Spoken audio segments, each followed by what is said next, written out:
So you've decided you want to do a Skoolie. How do you buy a school bus? Where do you buy an old school bus? What are the different routes and avenues that you can take? Just how do you get it done? So when we were looking into doing a Skoolie, when we had finally decided that was the route that we wanted to take, the biggest question that we had, hands down, at the very beginning was, where do we buy a school bus? How do we buy an old school bus? Can we buy an old school bus? And so we launched into doing a bunch of research to see where we could, what our different avenues were, and how much it was going to cost us. School buses aren't something that you typically see hanging out in CarMax or your local Honda dealership or anything like that. You don't really see a whole lot of school buses floating around for sale unless you're really, really looking for them. So it was definitely interesting seeing where they were and how we could get them. So there are a few different options that you have, or routes that you can take. One, which is the most expensive one, definitely, is to buy a new school bus. And for that, you'd have to contact the dealerships themselves. And there are a few really big ones. There is Bluebird, which is a really, really well-known company. Thomas built, which is probably the most popular one. There is Integrated Coaches, which is owned by International Navstar, which is formerly International Harvester. Those are great buses. And actually, we have an International. It's a Thomas built International, but that's what we have. Then there are Collins, Lions, and Starcraft. The last three tend to be harder to find used. They're much easier to buy new because they're fairly new companies. They're fairly small companies, and they don't tend to be as popular as Bluebird and Thomas, which are definitely sort of the most well-known.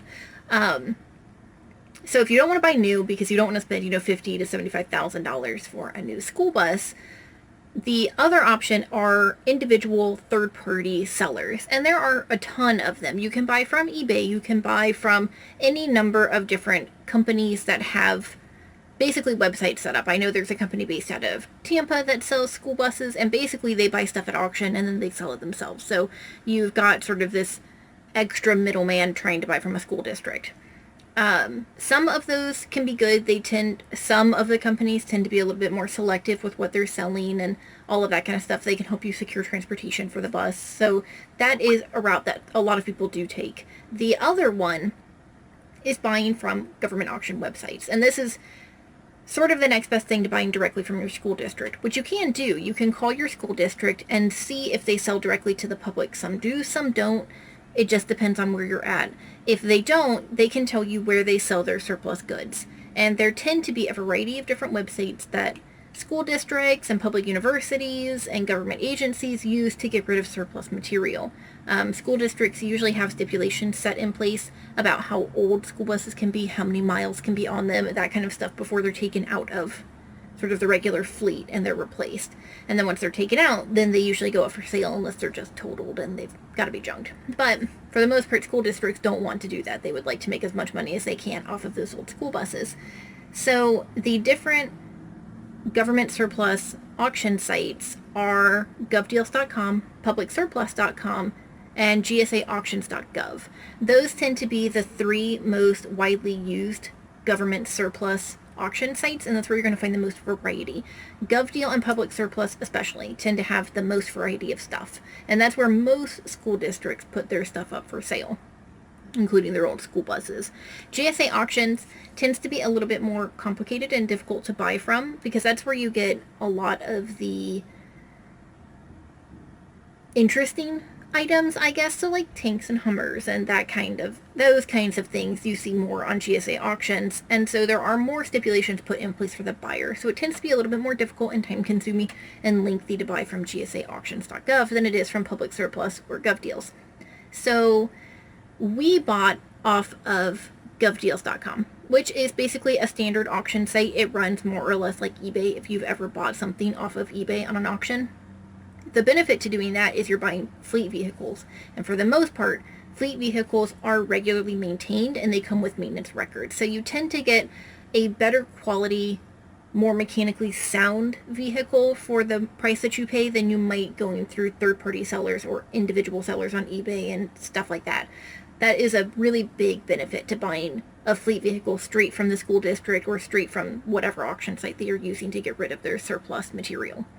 So we bought our school bus off of govdeals.com, and it's a 1996. It's a Thomas Built International, and we bought from our local school district. We prioritized location over pretty much everything else. We wanted the best bus that we could get that was the closest to us. So when our local school district put, I think it was maybe 4 or 5 buses up for sale, we were bidding on almost all of them. And we did finally get one of them for us, because when you buy off of a government surplus auction site, there are a few things that you have to take into account with it. One is there will be fees associated, and so there's a buyer's fee, there are taxes that are included. Our bus was $2,800 and we had a $200 buyer's fee, which is really not that bad. And then in addition to that, you have to secure your own transportation for the bus. If you're going a long distance, then you may have to get your bus shipped to you, where it's basically put on, a really big truck and brought to you, since it can be very difficult to get insurance for a school bus that is not converted yet. We weren't able to. I couldn't even get quotes for getting insurance on a school bus until I could show completed conversion pictures for it. So once we had that information, we decided that we needed to buy local, and that was the most important thing that we could do for our school bus. And so when our school district put them up for sale and we were bidding on them, we chose that specifically because the bus depot is 3 miles away from my mom's house, which is where we did the conversion. And so we could just hop on in and right down the road to my mom's house, and it was not as much of a risk driving an unregistered vehicle on the road, which you shouldn't do. That's totally illegal and all of that kind of stuff, but we didn't really know what other options we had. We had proof of sale and all of that sort of stuff showing that we had just taken ownership of it, so we were hoping they'd be lenient in the event that we got, pulled over, but everything was fine. So anyway, that is the route that we took when we bought our school bus. We did go through the government auction sites, and we did check around through all of them to see if any of them were going to sell it, and then we found out that our local school district goes through GovDeals, so that's where we ended up focusing most of our time and attention, looking for different auctions that were coming up and all of that kind of stuff. I hope that was helpful on some of the different ways that you can buy a school bus, some of the different avenues that you can take, options to look into, and all of that kind of stuff. And I will see y'all later. Bye.